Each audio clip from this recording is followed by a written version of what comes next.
Sheila in the Gangsta Goodies Kitchen, and I have a very special guest today. I have Fran in the house with me. Fran, can you tell everyone hello?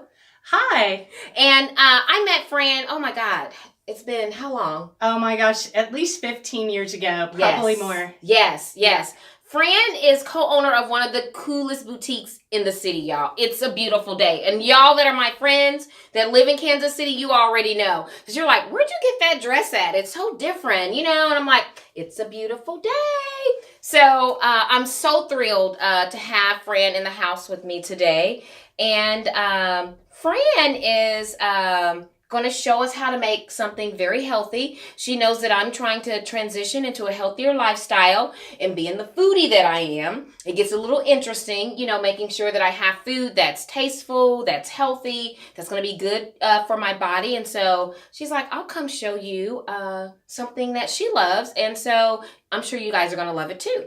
So, Fran, what are you going to show us today? Well, we're going to prepare a vegan meal today. Awesome. I am not vegan. Okay. But I naturally evolved to a healthier eating lifestyle many years back. Awesome. Just step by step, taking baby steps toward it. Awesome. And what I want to impart to everyone is that, in my opinion, you don't really need to take anything away. Okay. Add the good stuff. And then gradually, some of the other stuff will become less and less for you. Awesome. Okay, I like that. So instead of saying, don't have this, don't have that, go ahead and have it, but then add in more vegetables. Add in healthy grains. Right. And then eventually your palate will come where that fried chicken wing, you won't want anymore. Or you might just eat one fried chicken wing and a big salad and some broccoli with it. And then the next day, you know what? There's another chicken wing in there for you because you didn't eat them all on day one. Yes. I love it. I love it. Fran, what are you going to show us how to make today? We're going to make some curried red lentils. Okay. And serve it with some basmati rice with raisins and almonds and some grilled, stovetop grilled vegetables. I love it. Okay. So to start out, we're going to put 1.5 tablespoons of coconut oil in our 2-quart pan. Okay. And then we will I'll move all these out of your way. Add in, and if you don't have coconut oil around, but it does have a really long shelf life and it does add some flavor and it can be used for a lot. Yes. You can use any vegetable oil that you have on hand. Okay. I use coconut oil a lot myself. I typically buy a jar for the kitchen and then I buy a jar for my personal use. Put it all over my skin and all that kind of stuff. Yeah, and it lasts forever. It does. I love it. So we're just going to get these onions cooked down until they're translucent, until you can kind of see through them. Okay. And while we're cooking those, I'm going to add in 2 cloves of minced garlic. Okay. And this is about 1.5 tablespoons of minced ginger root, but you can use ground ginger. Okay.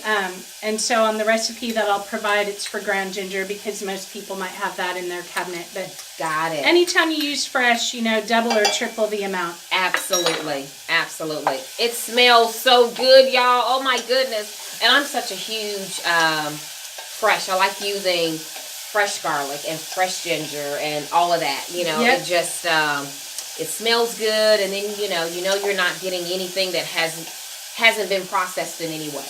And it's just the next step in cooking for yourself is to start to build that pantry and learn that you'll know you can use that. So this is 1/2 cup of onion. That's not a whole onion. Right. But I chopped the whole onion and I put the rest of it in the freezer. Okay. And so when I make my next batch of chili or soup, there's that chopped onion. You got that onion ready. Y'all hear that?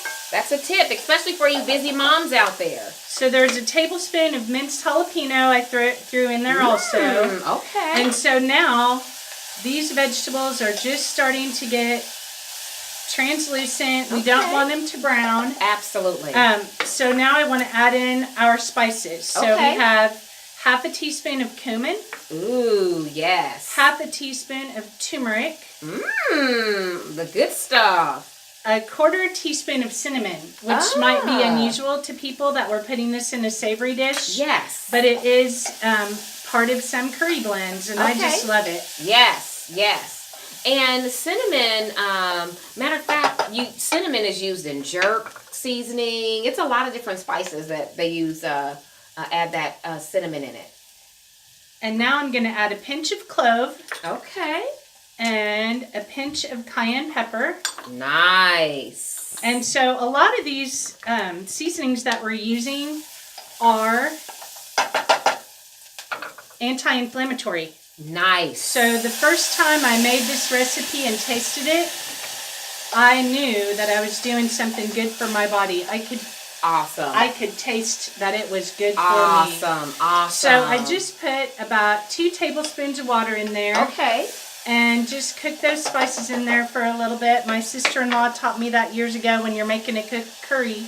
If you add those spices in the skillet with the onions and cook them a little, it enhances the flavor. Yes, it does. I do it all the time. So now I have a cup of red lentils. Okay. And nice. if you like legumes, okay, these are quick cooking. So you can make this in the evening after work. Oh, nice. They'll cook up for you within 30 minutes. Nice. I love it. I love it. Just stir the lentils around and incorporate all the seasonings, coat them well.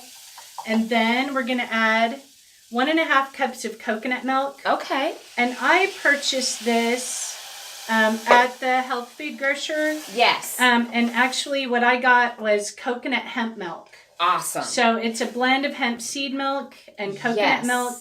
Because it's a little less coconut flavor, and since we already used the coconut oil, yes, I will use this on my oatmeal and cereal through the week. Love it. And it can be applied to a few more recipes because it's not as intensely coconut. But awesome. Go for the whole coconut milk if you like. Absolutely. So we just add that in, gradually stirring it. Whoops. Okay.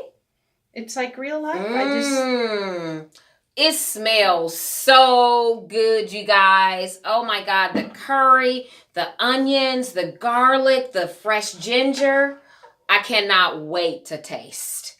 So there is the milk added. Okay. And now we'll add 1.5 cups of water. Okay. And this is the liquid that is going to cook this down. Got it. Okay. And really there's no need to put a cover on this dish. Okay. There's enough liquid in there, and you'll just watch it over the next 30 minutes. Okay. Set your timer to look at it every 5 or 10 minutes and make sure nothing's sticking to the bottom of the skillet and things are cooking down. Got it. So you'll just adjust your heat as you watch it start to simmer, turn it down a little lower, and in 30 or 40 minutes, you're good. So how will, besides the timing of 30 to 40 minutes, is there a texture that people can look for to know that the lentils are cooked?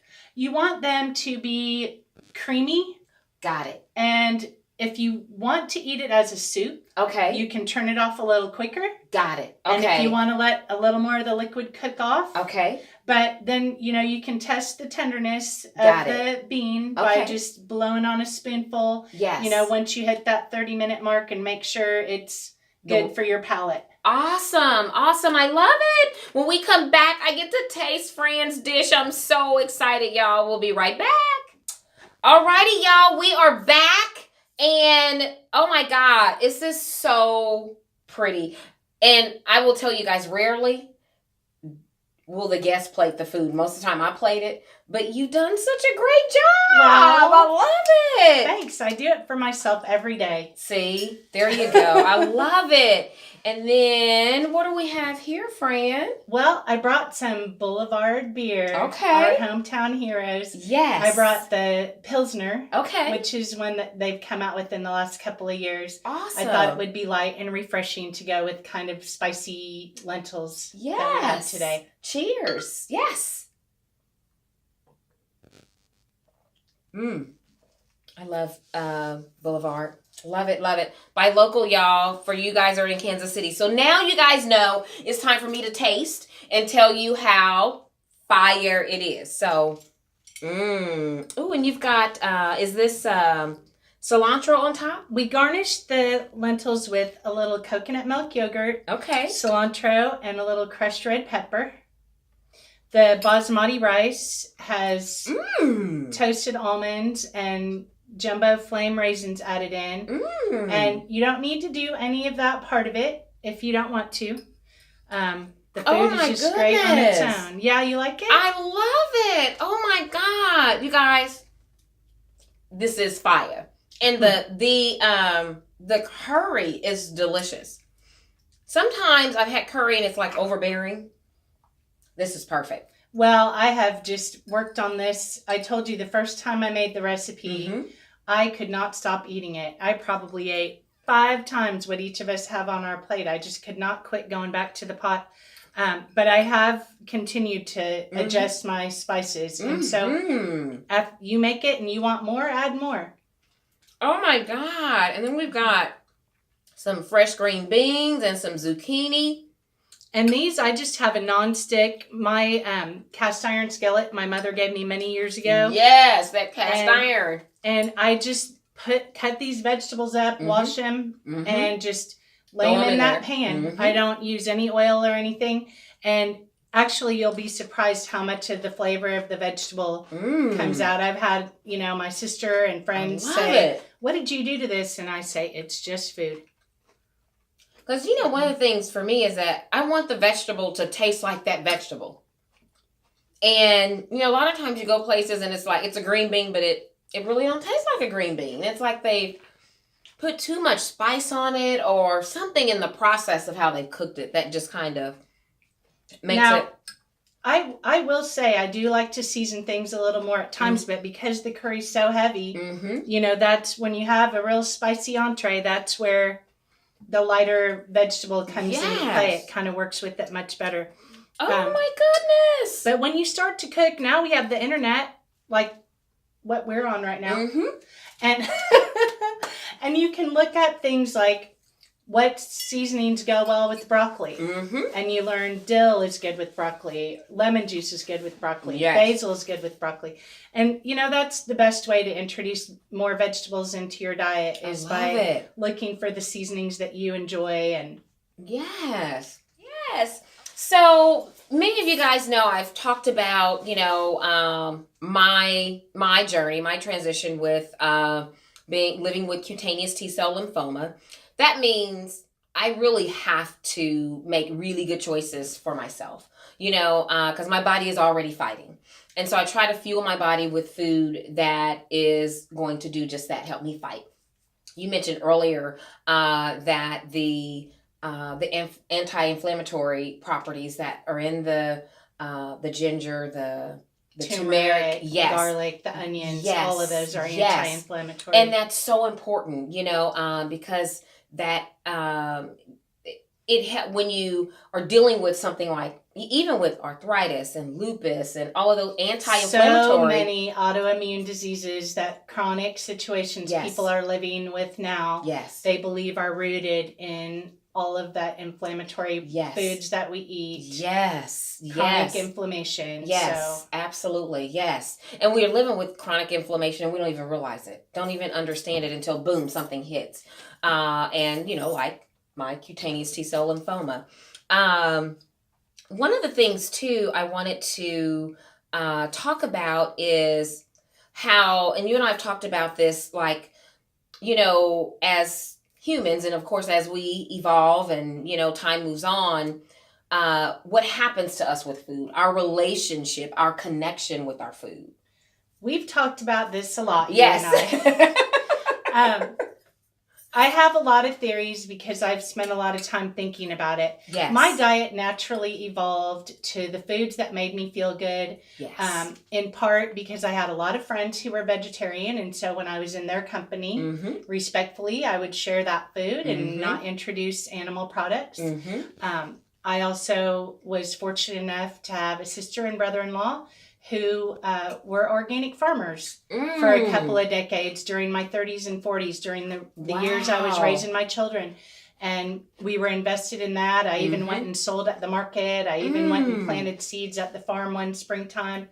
And so I feel those things are what sort of led me naturally to where I am now. So I just began to feel better.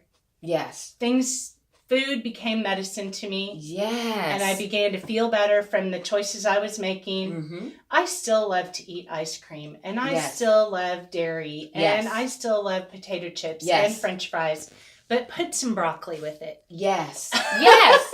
Well, like you said, don't take away anything. Yep. Just We add to it. And we are naturally hunters and gatherers. Yes. If you go back to anthropology, Mm-hmm. we were hunting and gathering for our food. And Yes. then we became ranchers and farmers. Mm-hmm. And then we became grocers and Mhm. restaurateurs. Mm-hmm. And now we're sitting in the car at the drive-thru window. Yes. So if you want to just think about that for a minute. Yes. Yes. And at least get out of the car and Yes. walk in the store and Yes. get your food. Yes. Yes. Yes. I At least love get it. back to that portion. Yes. Go to the farmer's market. Yes. So Kansas City, if you are in Kansas City and you're watching and you're looking for something different, something unique for yourself, or albums and records and the equipment to go with it, the needles and belts, incense. I'm an incense lover. You gotta go to It's a Beautiful Day. You know, the wooden beads. I remember I used to always have wooden beads in my house. Door beads. Yes, Uh-huh. I always got those from you too. I remember even the fabric. You remember those folds of fabric you have? Oh, All- tapestries. Yes. And when I was first on my own, I used that fabric and I made curtains out of it. I made pillows out of it. And I mean, just all the different colors and patterns was just awesome. And I didn't spend an arm and a leg, you know, but I was able to create that stuff and make my house a home, you know, with fabric that you sewed in your store. I just love it. So many memories. So Kansas City, go by It's a Beautiful Day. I'm sure most of you guys have already been by there. But if you haven't, go by there. And when you go in there, tell Fran, hello. She'll be happy to see you. Fran, as I, and not just me, but many people are, you know, making that transition. You talked about, you know, instead of taking something away, add something to it. Do you have any other tips for us who are trying to get to a healthier place? I do. There are a lot of prepared foods you can buy in the grocery store, deli now, and in the produce section. Okay. So if it makes it easy for you to introduce fresh foods by buying small containers that are already, pineapple that's already cubed, Got it. or carrots that are already peeled, Got broccoli and cauliflower that are already in florets. Yes. You can have that container in your refrigerator. Yes. You can snack on that rather Absolutely. than grabbing the chips, or have a few chips and a piece of broccoli. Yes, I love it. That would be And me. so, I love chips. I mean, food combining, you know? Yes, yes. And so you can snack on it that way. You can throw it in a stir fry. Yes. You can do that little grill as a side dish. Yes. And then if you know you're going to be eating out or going out of town, yes. just quickly saute that stuff. Yes. Or steam it and throw it in the freezer for Yes. the next time you're going to make a stew or a soup Yes. or something. And so you begin to use your freezer a lot, I think. Yes. And that way you're not wasting food. Right. And Yes. a lot of times when I buy greens like this, these are what's called power greens. So they're spinach, tatsoi, They're chard, arugula. And so they're a little firmer. They stand up to a little more time than spring lettuce mix does. And then you can also saute this as a side. And so when you start to see it going bad, toss it in the skillet and eat that for your side dish before it goes bad. I love it. And they're so fresh and green. I love it. You can taste it. Yep. You know you're eating goodness. I eat them every day. I love it. I love it. Fran, is there anything else you want to say before we tell everyone goodbye? Well, I really thank you for letting me come and be in your Gangsta Goodies Kitchen. And it's really nice to hang out with you. Most of the time I'm just seeing you when you come by the store. I know. So it's nice to be here in the kitchen with you. Thank you. I'm so glad you could come. And I've enjoyed it very much. Awesome. And I hope that people will just take a baby step toward adding something good for yourself. Absolutely. Add something good. Absolutely. You heard it here. Hashtag add something good. We hope you enjoy the rest of your day. Thank you so much for watching. Don't forget to subscribe to our YouTube channel. Follow us, Instagram, Facebook, Twitter, all of that, y'all. So peace out, and we'll see you soon. Thank you.